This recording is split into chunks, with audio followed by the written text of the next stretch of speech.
Muy buenos días, Carla, qué gusto saludarte. Con relación al tema, permíteme, por favor, hacer unos primeros comentarios. Yo puedo concebir que, siendo candidato, el actual presidente, hace poco más de un año, en el debate del Jurado Nacional de Elecciones, haya soltado esta idea. Siendo candidato uno puede tolerar aquello porque dice, bueno, está en búsqueda de votos, esto es popular. Sin embargo, ya siendo presidente,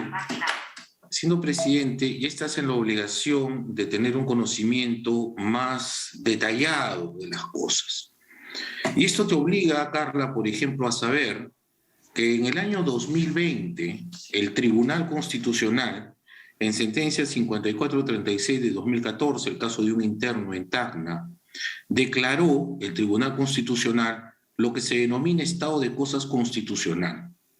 Este estado de cosas constitucional revelaba la precaria situación del sistema penitenciario en el Perú, donde, por ejemplo, Chanchamayo tenía 533% de hacinamiento, Jaén 522% de hacinamiento, Callao 471% y siguen en esa línea.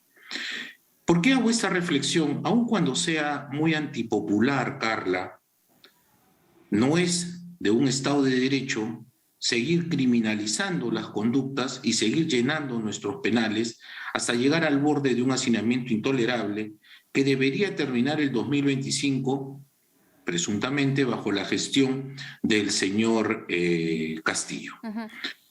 Esto lo digo, Carla, porque nosotros tenemos como principio que no podemos castigar dos veces por el mismo delito. Esta forma de obligar a los internos a trabajar en las condiciones precarias e insalubres puede afectar directamente sus derechos fundamentales. Y como tú lo dices, podemos aceptar, Carla, que existan programas voluntarios como hasta ahora, donde el interno, sobre la base de incentivos, trabaja en su reinserción social a través de labores en los talleres, labor que además le permite generar un ingreso que podría ayudarlos. Pero no es el primer anuncio que se realiza sobre este tema, ¿no? Claro, usted recordaba que Pedro Castillo efectivamente cuando fue candidato lo anunció y ahora ya como presidente de la República vuelve a tocar el tema, pero anterior a él también lo hizo en su momento cuando era ministro de Justicia Aníbal Torres, ¿no? Pero la propuesta giraba en torno de que los reos puedan salir de la cárcel para trabajar, ¿no? Pero también acá hay que ver qué tipo de perfil tiene que tener este interno para que pueda salir, ¿no? Para trabajar. Y otra iniciativa también fue la del parlamentario Américo Gonza de Perú Libre, que proponía también un proyecto de ley para establecer el trabajo obligatorio para los reclusos a fin de garantizar el pago de la reparación civil. Entonces, ¿qué es lo que podría suceder en el plano internacional o qué tipo de denuncias podríamos ser pasibles el Estado si es que esta ley prosperara? Yo no dudo que los organismos defensores de derechos humanos, y repito, Carla, esto es muy antipopular, pero yo no dudo que organismos protectores de derechos humanos emplacen al Estado peruano para que rectifique medidas de esta naturaleza. Fíjate, cuando nosotros llevamos a prisión a una persona que ha quebrado el orden legal al cometer un delito, lo estamos castigando privándolo de su libertad. No significa que privado de su libertad pierda su condición de ser humano y la dignidad intrínseca a esta condición. Nosotros no podemos seguir agravando la condición de un interno por el hecho de que esté purgando una condena. Fíjate, ya el sistema penitenciario en el Perú es suficientemente cruel como para poner en tela de juicio que los que están internados allá se les esté respetando su dignidad. Entonces, no por odio podemos estar actuando y no por populismo, ¿no? Esto de Bukele en Centroamérica agrada a todo el mundo, ¿no? Quítale la comida, maltrátalos y etcétera, ¿no? Bueno, pues aquello no se puede permitir en un Estado constitucional de derecho y menos venido de un presidente constitucional. Y muchos se preguntarán entonces cuál sería la solución en todo caso para evitar que se vuelva a cometer mayores delitos, ¿no? Que se vuelva a reincidir en el delito como suele pasar. Además también para evitar la sobrepoblación penitenciaria, según lo que nos decía Sonia More, directora del INPE, que aproximadamente hay 88.811 internos, evidentemente una sobrepoblación, teniendo en cuenta que a la fecha existen 69 penales a nivel nacional. Entonces, ¿qué hacer? ¿Cuál sería la solución? Algunos señalan que podría plantearse una privatización. ¿Ese podría ser el camino? ¿Qué es lo que usted considera? Nosotros promovimos en el año 2015 un decreto legislativo que permitía que los penales inicien una etapa de privatización, que es una buena fórmula. Otra, por ejemplo, es no criminalizar todas las conductas. Nosotros tenemos el prurito de querer meter a la cárcel a todo el mundo. Entonces tenemos ese hacinamiento. Fíjate, hay en el Perú decenas de ciudadanos con prisiones preventivas, por 24, por 36 meses, etcétera. Tenemos decenas de ciudadanos que están en la cárcel por no pagar pensión de alimentos, que además de la cárcel siguen sin purgarla, sin cumplir con la pensión de alimentos. Tenemos delitos menores. Podríamos utilizar grilletes, podríamos utilizar el sistema de prisiones, de arrestos domiciliarios o cumplir prisiones allí. Hay varias fórmulas para contribuir a la sobrepoblación dentro de los penales. Lo que pasa es que tenemos que ser bastante más creativos. Y fíjate, Carla, uno de los principales problemas es que nuestra sociedad cree que meter a la cárcel a la gente es la solución para todos los problemas, juicios interminables, un costo para la justicia muy grande y finalmente un sistema penitenciario donde no se amplíe el albergue hace muchos años, donde no se construyen penales hace muchos años, porque la realidad es esa. Ningún distrito, ninguna provincia, ninguna región quiere que pongan un penal allí. Ningún.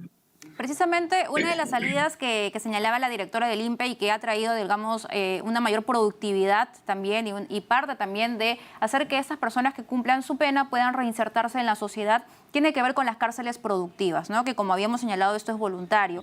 Pero el tema está, y ya nos señalaba que debido al hacinamiento no se pueden implementar más talleres. Entonces es como un círculo vicioso, es decir, no se puede dar la facilidad a los internos para que puedan acogerse a este programa porque no hay el suficiente espacio ni la logística para poder implementar talleres. Entonces, ¿cuál sería el mecanismo? ¿A dónde debería apuntar el gobierno para poder poner una solución a ello? Sería, por ejemplo, muy importante si a través de un acuerdo entre el Poder Ejecutivo y el Legislativo se emiten las normas pertinentes para poder ampliar la capacidad de albergue, las áreas de los penales, aprovecharlos y cuando no construir nuevos establecimientos penitenciarios también. Fíjate, Carla, la mayor cantidad de artesanía que se vende es producida en los penales de Puno y de Cusco. Los trabajos en madera que se hacen en el oriente son muy conocidos y de muy buena calidad. La orfebrería que se hace, la cerámica que se produce en los talleres. Hay talleres de panificación donde se venden turrones y panetones que ya son muy conocidos también. Entonces sí hay posibilidades de hacerlo. Hay otras experiencias que tienen que ver con textiles, con madres. Entonces todo aquello es muy importante y hay buenas prácticas que se podrían estar replicando.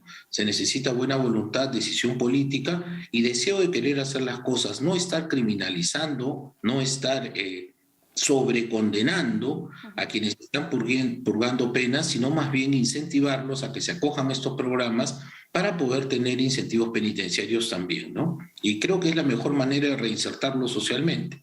Usted bien había señalado y efectivamente hablar acerca de derechos de los delincuentes, de aquella persona que comete un delito es impopular y efectivamente lo es. Y por eso es importante que el ciudadano tiene que entender que efectivamente, así haya cometido cualquier tipo de delito, tiene derechos. Y a propósito de estas iniciativas también que se vienen promoviendo por parte del Ejecutivo, hace poco y fue muy comentado y hubo distintas voces a favor y en contra, ¿no? Acerca de la castración química para violadores. Eso podría ser un disuasivo. ¿Qué debería hacer el Congreso de la República con esta iniciativa que ha presentado el Ejecutivo hace un tiempo atrás? Fíjate cómo cada cierto tiempo, Carla, y por eso es que yo me sorprendo y hasta me incomodo, cómo cada cierto tiempo aparecen estos proyectos de ley, presumo yo, que en realidad jurídicamente no soportan ningún análisis. O sea, ser más perverso no ayuda a una sociedad civilizada. Aquí hay que desarrollar medidas preventivas, conocer cuál es el origen del problema y combatirlo desde allí. No porque torturemos a la gente y después que haya cometido un delito vamos a estar mejor. Ya está probado que esas acciones no tienen ni siquiera un carácter persuasivo eficiente. Allí donde se han implementado estas medidas como la castración química, los índices de criminalidad no han disminuido en lo más mínimo y eso está probado, la estadística lo demuestra. Pero, insisto, estas son medidas populistas dirigidas hacia aquellas personas que, afectados como estamos todos por la violencia urbana, lo celebramos, pero, insisto, esto no solo no va a arreglar el problema, sino que además nos va a poner frente a la comunidad internacional como un país de salvajes, ¿no? Entonces, tratemos de corregir esas conductas que a nada nos conducen y dejemos de utilizar el populismo para pretender ocultar problemas mayores. Y a propósito de otras iniciativas, y también quiero aprovechar su expertise como ex ministro de Justicia acerca de otra iniciativa, o no tanto iniciativa, sino un comentario que ha hecho el presidente Pedro Castillo también, porque él ha vuelto a poner otra vez en agenda el tema de la Asamblea Constituyente. Recordemos que fue un proyecto que ya se presentó ante la Comisión de Constitución y este fue pasado al archivo. Pero el presidente ha dicho, es momento de debatir la posibilidad de convocar una Asamblea Constituyente. ¿El Ejecutivo puede presentar otra iniciativa de este corte con el fin de cambiar la Constitución? ¿Cuáles, digamos, serían las salidas, teniendo en cuenta de que hay un precedente en la Comisión de Constitución? Bueno, siguen insistiendo en algo en lo que el Congreso de la República, como tú bien dices, Carla, ya se pronunció, lo mandó al archivo liminar, es decir, sin siquiera debatirlo. Era tan descabellada la idea que el Congreso de la República, que es el foro nacional del debate, no lo ha admitido. Ahora que pueden seguir presentando estas iniciativas, sin duda lo hará, pero seguirán siendo rechazadas por el Congreso de la República, ¿no? Entonces, aquello no es una solución y yo creo que esta terquedad demuestra al mismo tiempo inmadurez e inclusive irresponsabilidad para manejar la cosa pública. La preocupación de los ciudadanos ahora es otra. La crisis que enfrentamos en este momento y que nos agobia a todos debe ser la gran preocupación y los temas a enfrentar y en verdad para dialogar y para solucionarlos prontamente. La inestabilidad política que se ha generado como consecuencia de los sucesos de los últimos meses, cuando no semanas, es lo que verdaderamente nos está trayendo lo que hoy conocemos. La inflación más alta en 20 años se dio el mes pasado y seguramente tendrá cifras muy parecidas. Eso nos está preocupando significativamente. Tratemos de buscar un diálogo, tratemos de sincerar entonces nuestro quehacer político para generar estabilidad, que es lo que tanto necesitamos.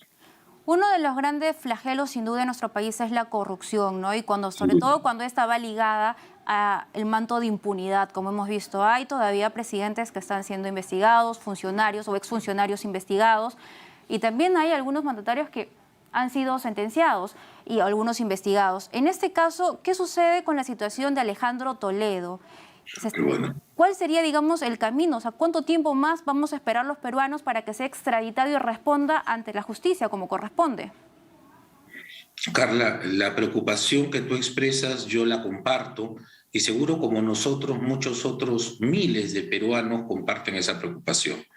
El expresidente Alejandro Toledo está agotando sus últimos recursos procedimentales en los Estados Unidos con el propósito de retardar su entrega a nuestro país. Entrega que yo considero que es inevitable y que debería producirse en los próximos meses. Lamentablemente, estos procesos no son tan rápidos como uno quisiera, toman tiempo y sobre todo en un país tan garantista como los Estados Unidos se le va a permitir a Toledo que articule todos los recursos que la ley le permite. Una vez agotado todos estos recursos, Estados Unidos sin duda alguna, por el mérito de las pruebas existentes, extraditará a Alejandro Toledo. Eso no va a ocurrir, repito, en los próximos días, más bien en los próximos meses deberíamos esperar que esta situación finalmente se resuelva a favor del Estado peruano. Muy bien, muchísimas gracias por este panorama que nos plantea de lo que viene ocurriendo tanto en las cárceles, pero también en temas de coyuntura. Muchísimas gracias por esta entrevista. Ha sido con nosotros. Muchas gracias a ti, Carla. Gracias. Ha sido Gustavo Adriancén, exministro de Justicia. Momento de irnos a una pausa, pero usted continúe.